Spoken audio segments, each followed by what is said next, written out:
Getting up early in the morning isn't easy. I know because I'm a night owl. Hi there, my name is Brian Collins and welcome to the Become a Writer Today channel. So for years I tried to write late at night. I thought writing late at night was fantastic because people were in bed and it was quiet and it was dark and I just liked the ambience. The only problem was my life started early in the morning. I had to get the kids up for school and then I had to drive to work. And then when I was finished a busy day of work, I would often find myself too exhausted to write anything at all.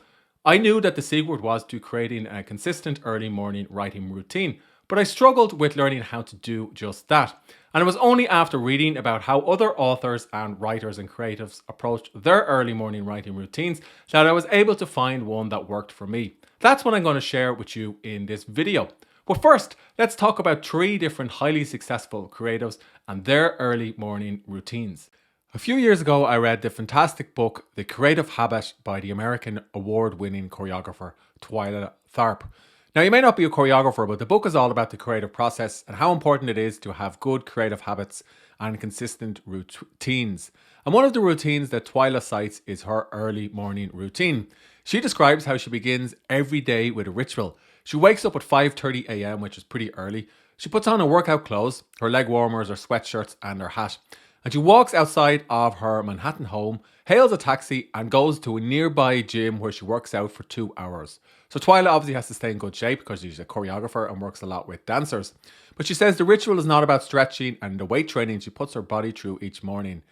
The ritual is the cab, and the moment she tells the driver where she has to go, she's completed the ritual. And this simple act of doing it every day habitualizes it and makes it repeatable for Twyla. And it reduces the chances that she would skip a routine or do something different. And it's one of an arsenal of routines that she has in her day, and it's one less thing to think about. So the key takeaway from this quote or insight from Twyla is that it's really important to have something that triggers the start of your morning routine. So you might not necessarily need to go to the gym like Twyla. You could potentially do something simple like brewing yourself a nice cup of coffee, or perhaps you meditate for 5 or 10 minutes before you sit down to write. But once you have some sort of trigger that says to yourself, this is the start of your morning routine and the end of your sleep. A couple of years ago, I was lucky enough to hear Dan Brown speak in public. I was at a tech summit and oddly enough, they invited Dan Brown along as a guest speaker. It may seem a little bit odd having a best-selling author at a tech summit, but anyway, Dan Brown was asked by the moderator to describe his writing routine, and he actually talked about his early morning writing routine. He basically said that he gets up at 4 a.m. I couldn't believe it, 4 a.m. And the moderator asked, Dan, did you get up at 4 a.m. this morning before this summit? And he said, yes, he did. He gets up this early because there were no distractions or interruptions and he can focus on writing on his books. And guess what else he does? When he's feeling blocked in the morning or when he can't think of anything to write about for one of his thrillers, he puts on a pair of gravity boots and famously hangs from the ceiling because he said this helps him think.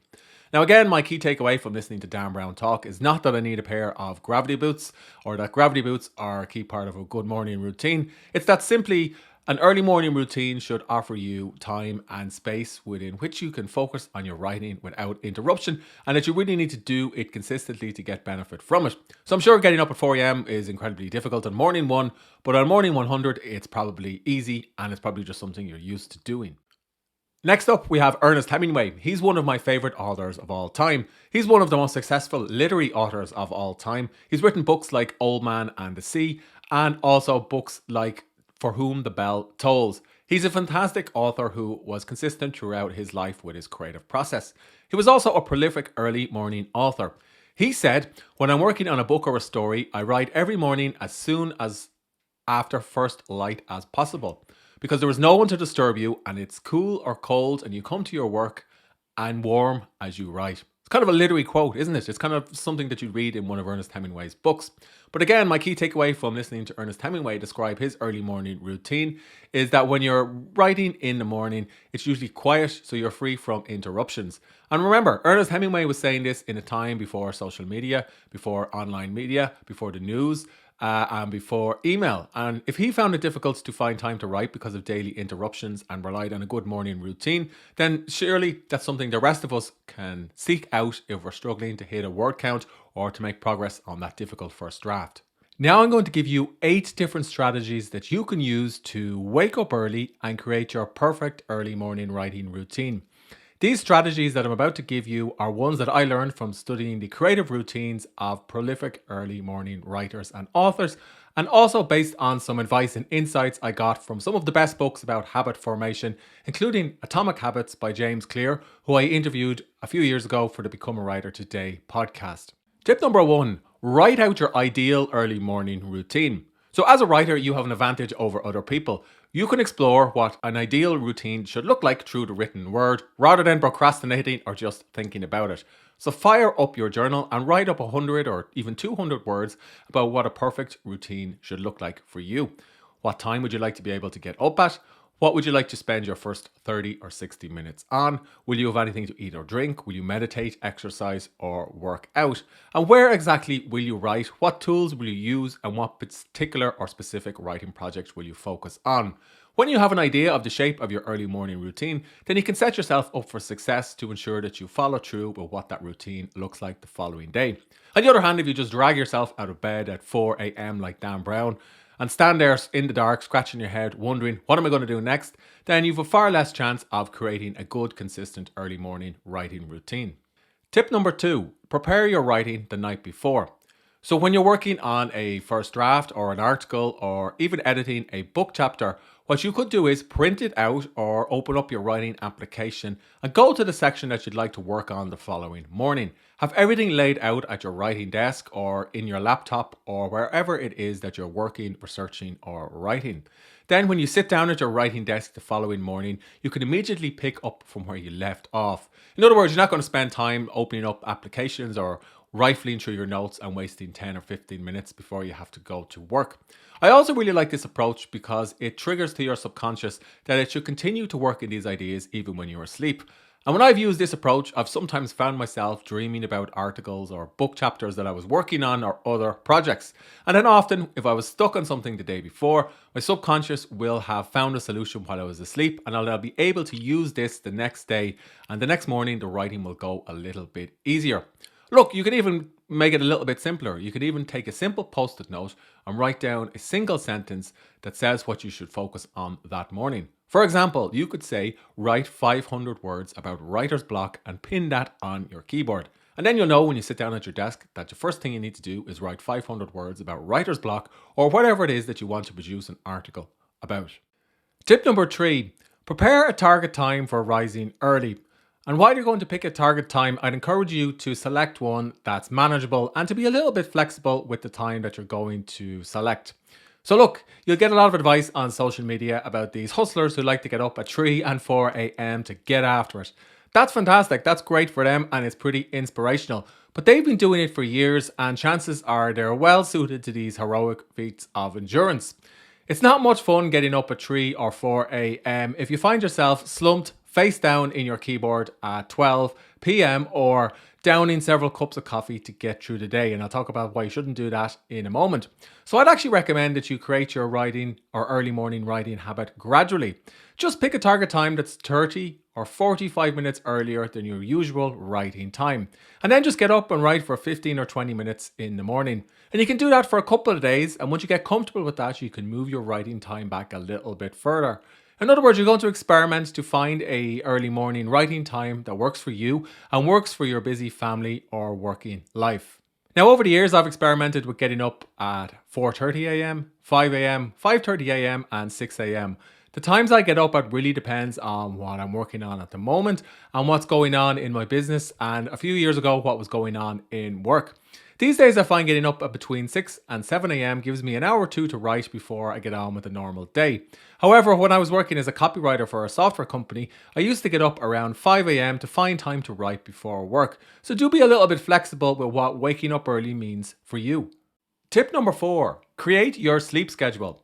So I use an Apple iPhone and I love the app inside of the Apple iPhone which enables me to pick up or set a target time for getting up at each morning.